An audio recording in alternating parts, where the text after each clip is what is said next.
বান্ধবীকে সাজিয়ে আসার পর এখন আমি রেডি হয়ে চললাম আরও একটি ক্লায়েন্টের উদ্দেশ্যে।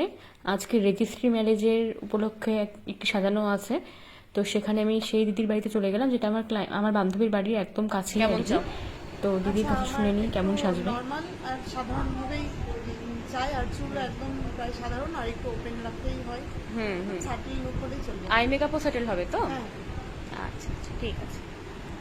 দিদির এই পুরো লুকটি কমপ্লিট করে নেওয়ার পর আমাদেরকে ওয়েট করতে হয়েছে কারেন্ট আসার জন্য, কারণ বৃষ্টি বাদলের ওয়েদার আর কারেন্ট একদম ঠিক মতো ছিল না।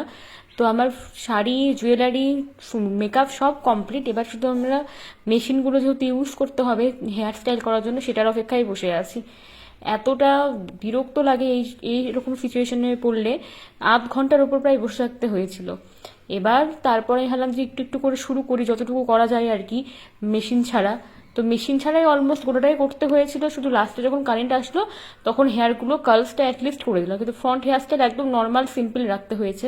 যেটা ইচ্ছে ছিল আমার আর একটু ভালো কিছু করার আর কি, কিন্তু সেটা হলো না আর কি, কারেন্ট ছিল না জন্য। তো এই ছিল দিদির ফাইনাল লুক।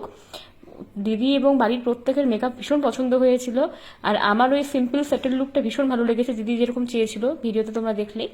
তো অ্যাজ পার তার অ্যাকর্ডিংই করেছি। তো এবার বাকি তোমরা জানিও কেমন লাগছে আজকে রেজিস্ট্রি মেকআপের লুক এটা। বাকি তোমরা বলো কেমন লাগছে, কমেন্টে জানিও আমাকে তাহলে।